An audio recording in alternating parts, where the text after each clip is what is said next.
Well, my name is Jim Urban, and I have been a longtime volunteer here.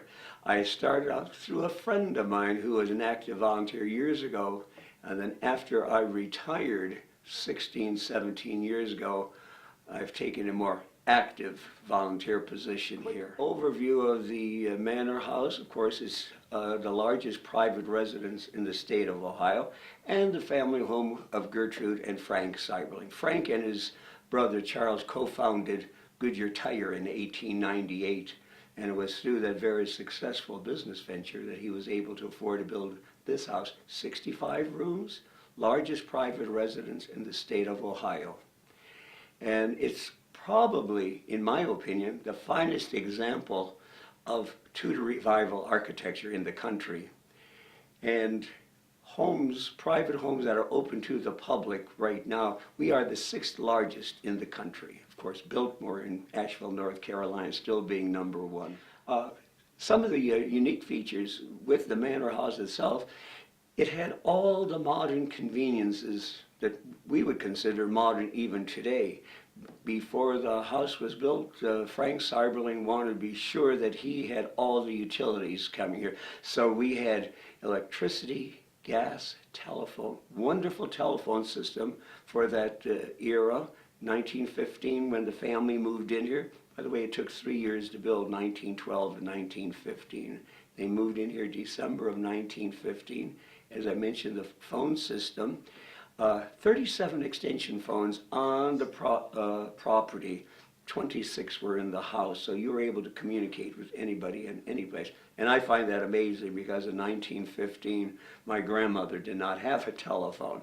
But that's some of the unique features. Also, central vacuum. For its day, that was modern. Now, that system has deteriorated, but central vacuum is still a modern convenience even today. Right.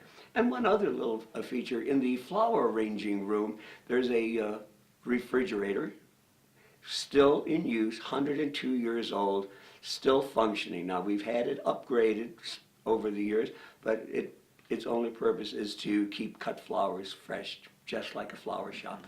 Mm-hmm. And going to the outside, of course, the gardens are spectacular any time of the year. Well, even when the snow starts falling, but certainly in the spring when the tulips and daffodils are in blossom, and then continue on through the seasons, the rose garden. The gardens were designed by the nationally known landscape architect Warren Manning, and he got his start with Frederick Law Olmsted and worked with Olmsted. So he designed the gardens, and our horticultural staff still tries to maintain the gardens as he had designed, except for the English garden, which he did not, well, he initially designed that. But in the mid-1920s, he did not like the progress it was making, so he asked Mrs. Seiberling, Gertrude, if she would consider hiring Ellen Biddle Shipman to design that garden or redesign the garden. And yes, Mrs. Shipman did redesign, and we are attempting to follow her design even to this day. And in that aspect, we're fortunate because there are very few gardens designed by Ellen Biddle Shipman that are still open to the public. It's in the plunge, and most people don't quite understand the plunge. Modern day terminology would be the swimming pool, but plunges do not have a shallow end. And it was a wonderful contribution to the athletic ability of the family, and besides having the gymnasium, but the plunge is 7.5 to 8 feet deep. There's a slight slope just for drainage, and the plunge is also equipped with a series of pumps and valves, so that if the children were swimming and didn't know how to swim, you could adjust that water level perhaps to 3 feet of water, and the children were able to use it. Fill it to 6 feet if you want to do serious lap swimming, or fill it to the top for serious diving and swimming. The Siblings were conservationists. They did not want to waste that water, so that unused water would be pumped out, stored in the cistern, which is directly underneath the Japanese garden. And the cistern would also collect rainwater. And 2 years ago, we just had the cistern restored. The cistern holds up to 200,000 gallons of water. It is now collecting rainwater, so we're going green. We are not that dependent on city water for irrigating the property, and that's what we're using cistern water for. Well, the estate itself and the manor house, certainly the manor house, brings in many visitors from all over the world. And I have met many of them, and they're all interesting people in their own right. And it depends on what they're interested in. Recently, there was a carpenter on the tour. He was just fascinated with the woodwork. And he had many questions, and he took a long time going through he was interesting. Not a well-known individual, but he was a carpenter and certainly was interested in the house.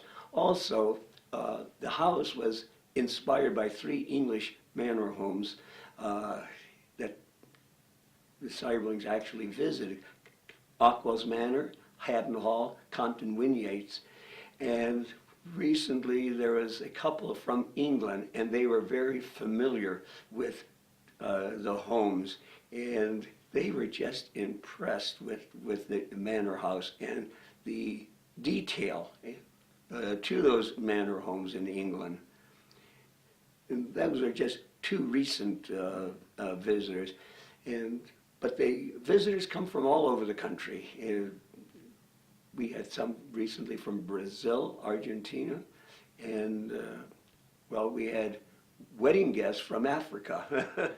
Some of my favorite aspects in the manor house would be, as far as a room goes, the library is my favorite room. It's a very comfortable room, and of course I enjoy books, I enjoy reading, and it's just a fascinating room.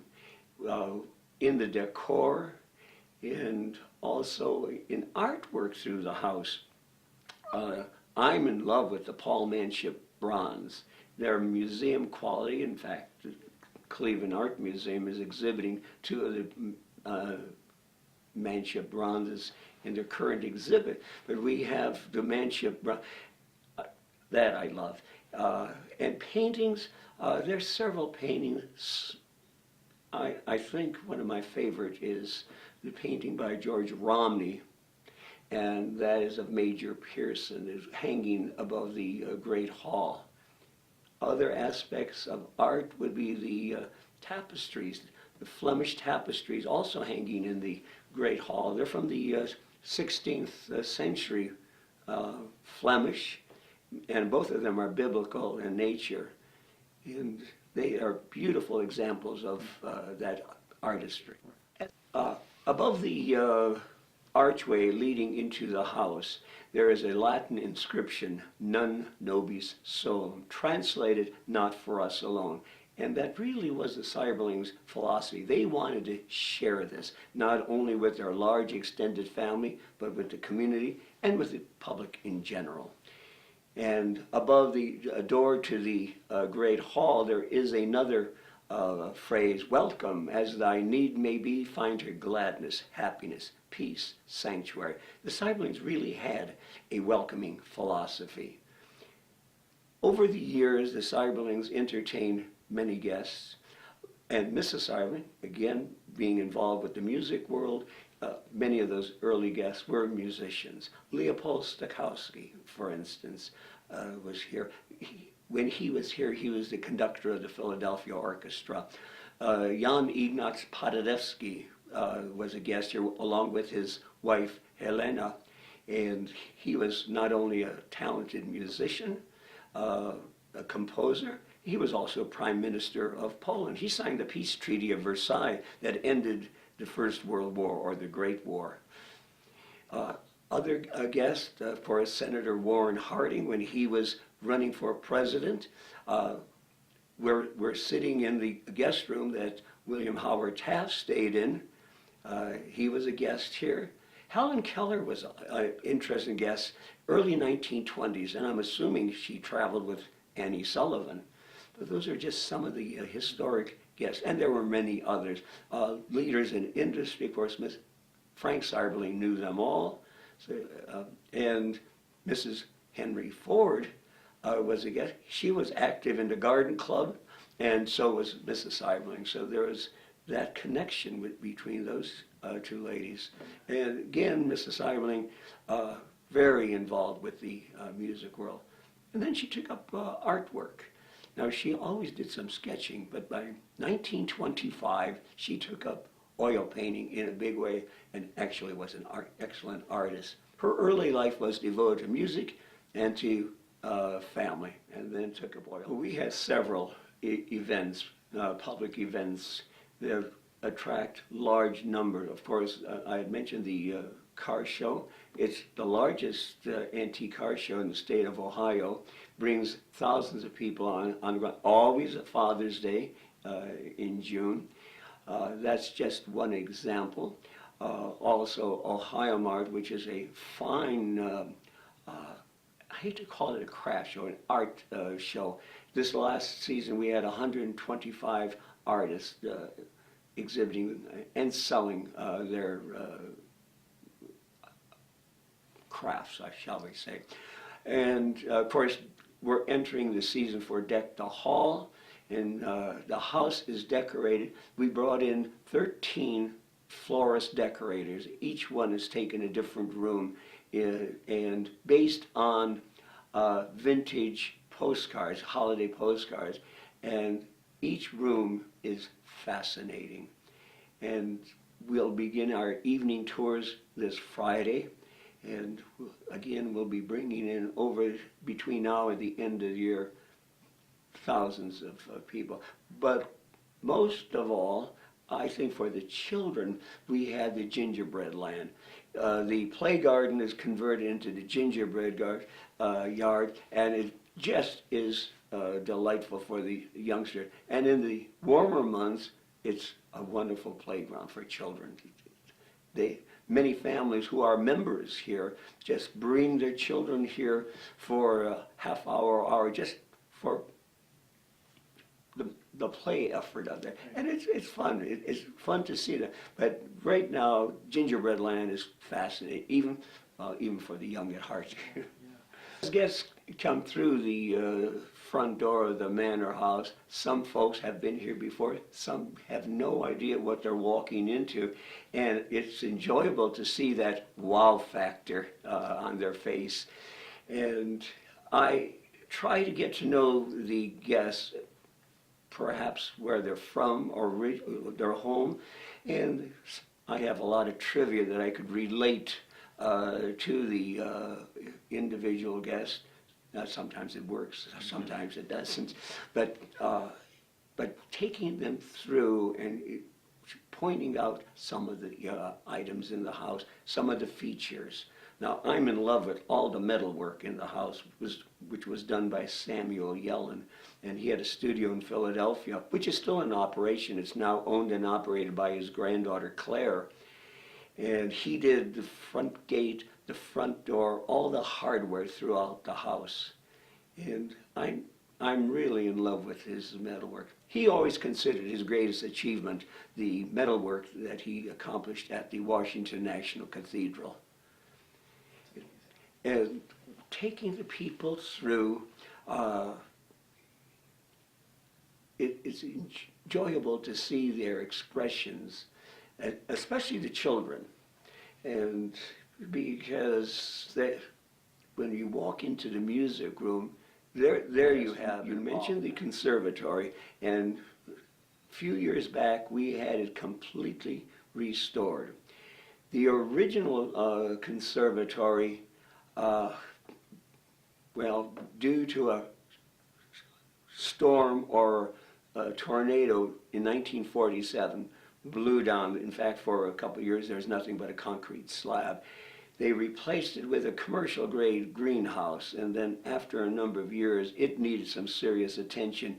So based on photographs, taken by Willard Seiberling, number 2 son. He was an amateur photographer, and we are very fortunate to have many of his vintage photos available to us for historic purposes. We rebuilt the conservatory on the original foundation, so the palm court looks just as it, or the palm house, as it did in 1915. So the only difference is we did add an air-conditioned restroom. When we do have those moments when there's no activity in the house, which is enjoyable at times, it's just fun to walk through the house and notice some of the details, because you have a greater appreciation when you're alone and not concentrating on your tour, but there's the details in the house, fantastic. And even for some of us long-time volunteers, we'll see a detail that we had never seen before. But walking through the house, thinking about the family that lived here and all the activities, I enjoy the kitchen areas very much because we have a special program here called Living History. And all of us who will participate in the program live in the year 1920. Don't ask us anything after 1920. I happen to be the Seiberling chef for 1920. So I did all of my research in the entertainment, the menus, and even recipes. And as I mentioned earlier, the Seiberlings knew how to entertain. But it was just fascinating, the activities that took place in the heyday of the estate. Well, volunteering at Stan Hywet is an opportunity. I was always interested in history. Although I started out as a rubber chemist, I started out in the rubber industry, competitor, B.F. Goodrich. And when I retired, not from Goodrich, from but Midwest Rubber, which was located in Barberton, I had the opportunity to come here and really volunteer seriously.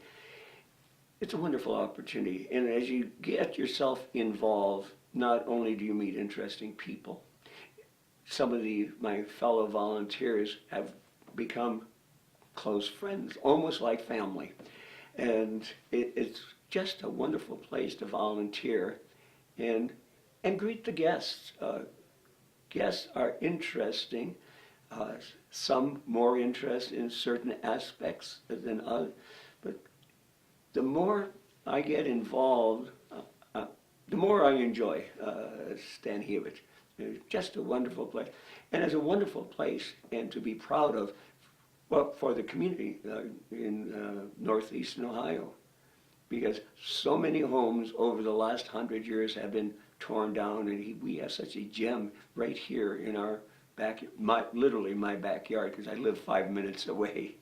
And, looking at some of the other locales, for instance, how many homes on Millionaires Row in Cleveland have been torn down? Well, most of them. So we are very fortunate to have such a wonderful example of an historic home available to us and open to the public.